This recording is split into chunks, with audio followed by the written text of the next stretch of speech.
guys, and welcome back to my YouTube channel. I'm Sharon, and today I'm going to be talking about something really personal because it's something that relates to my life and it's my experience. Today I'm going to be talking about studying abroad. If you guys don't know, I'm currently in Los Angeles and I'm studying filmmaking, and obviously I came away from home, so it's my experience of how I came away from home and every single step that I went through before I came here and how things change and how I feel. When I came to know that, oh my god, I'm going to go to America, it was obviously a big deal and everybody was so happy. All my friends, family, everybody was like really happy for me and they were excited and they were like, oh my god, you're going to go so far away from your family alone. And especially because I was 17 when I was going to leave home, so for everybody I was like, oh my god, you're not even like an adult yet and you're going. In that moment when I was like, I'm going, I was like really happy, like I'm gonna live alone and it's gonna be great and I'm gonna do whatever I want to do and that kind of a feeling.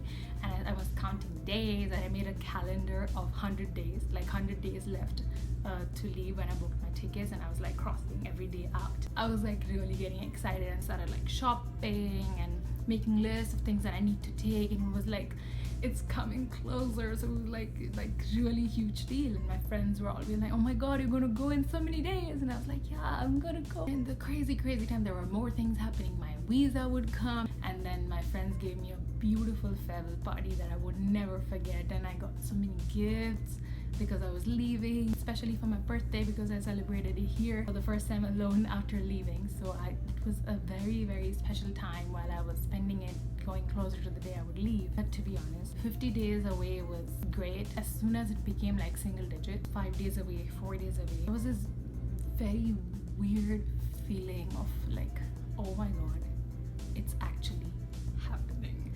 Like I'm actually going to go far away. I mean, I know I'm going to come back to visit, but I'm not going to be able to see these people every day, or just come out of my room and see my parents and see my brother, or just go down or make a call and be like, hey, come down and meet me. I would not be able to do that. And it really started sinking in when it was like 2-3 days left to like actually leave. And the day that came when I had to actually go, that night there was so many people at my place because they had come to like see me off. I took like a bunch of people to the airport with me so that they could see me off, and it was really emotional. I remember I hugged my mother at home and we both were crying because I was going, and I don't even know what my parents were feeling, honestly. I will never understand that till I don't go through the same thing. But when I walked into the door of the airport and stood there inside with the glass partitioning between the two worlds, that feeling is, I cannot explain it. You will realize it, or you already have if you're already studying abroad.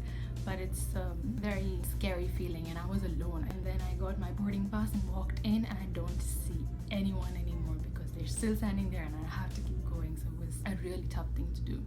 But yes, so I came here, it was exciting, my flight landed, everything looks pretty, and I was in LA all of a sudden with a huge long flight. But yes, I was in LA. I was very excited to be here, excited to start a new life, new school, do something that I love doing. I wanted to do filmmaking and I was here. Things about living in abroad. There are two types of living being a student. One, you can have a dorm life, which you will get places to live from your university, or you will have an apartment life, which is what I'm living, that you have to find your own place and live in an apartment, whether you share it or you live on your own, depending on what you find and on your budget. I do not know much about living in dorms because I haven't done it myself, but yes, I've heard people and my other friends who are living in dorms. Living in an apartment is hard because there's a lot more to do and you actually feel like you're becoming an adult. New experiences probably wouldn't have experienced living back home, like paying your bills, to make sure you pay them on time, pay the rent on time, and even like responsibilities you never think of getting the plumber to fix something, or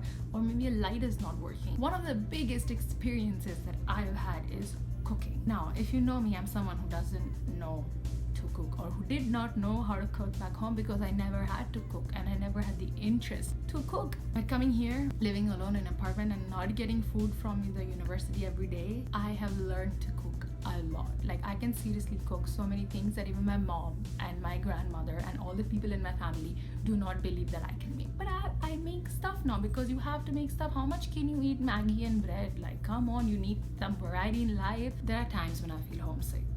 There are times when I'm low, when I'm like alone, just in my blanket, sitting, thinking about my past memories back home, my past days when I was not here, when I had people so close to me, when I could just go and talk to someone. It feels sad, and you will have those days some point of your life, but you need to get yourself together and be like, you made this decision to come here and you have to live with it. Yes, it is difficult. Nobody is going to say it's easy, but it's worth it, because when you get out of this life and go to your new life, you will make yourself proud. And these days are the days that you remind yourself that you're doing something for you and something that you want to do, so you keep doing it.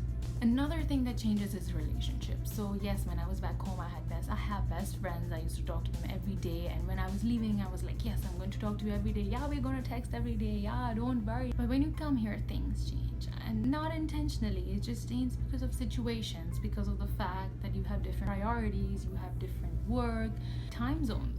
One of the biggest things is time zones. Like staying in India, my time zones are so different that people go to sleep when I wake up and they wake up when I go to sleep. So it's so difficult to communicate. But we still stay in touch now because of social media, but I don't have that closeness with any of my friends anymore, even though I really want to have it. It's none of us' fault. It's not that I'm doing it on purpose, or it's not that they're doing it on purpose, but it's just the distance hits you and things change. Well, this is my personal experience, and it might not be the same for you. This is something that happened to me, so you can be the person who keeps your relationship strong. You can be the person who adjusts this life very well. You can be the person who doesn't at all feel sad while leaving home. But this is just me and my personal things that happened with me and what I have learned through this journey. Well, the only thing I can say to end this video is that living abroad is a great thing for the fact that you really become independent. You really think, you really take time to make your decisions, because these decisions affect your life.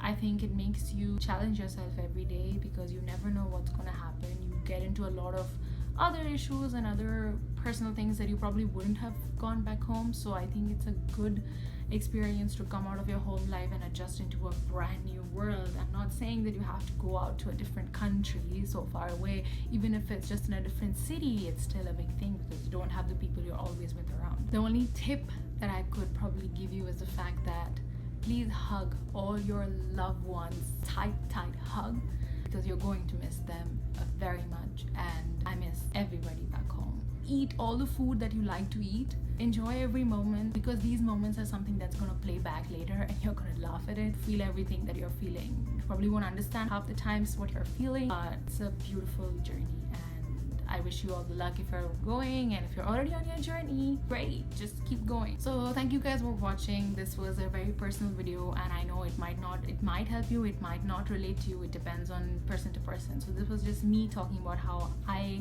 moved out of my hometown and how it is being here. Please like, share, subscribe, and comment. Let me know what you think of my videos. Let me know what I should do next. Let me know if you resonate with this or anything that connects with you. And if you're my friend, you should better text me after this video, because I miss you. Bye, I'll see you next time.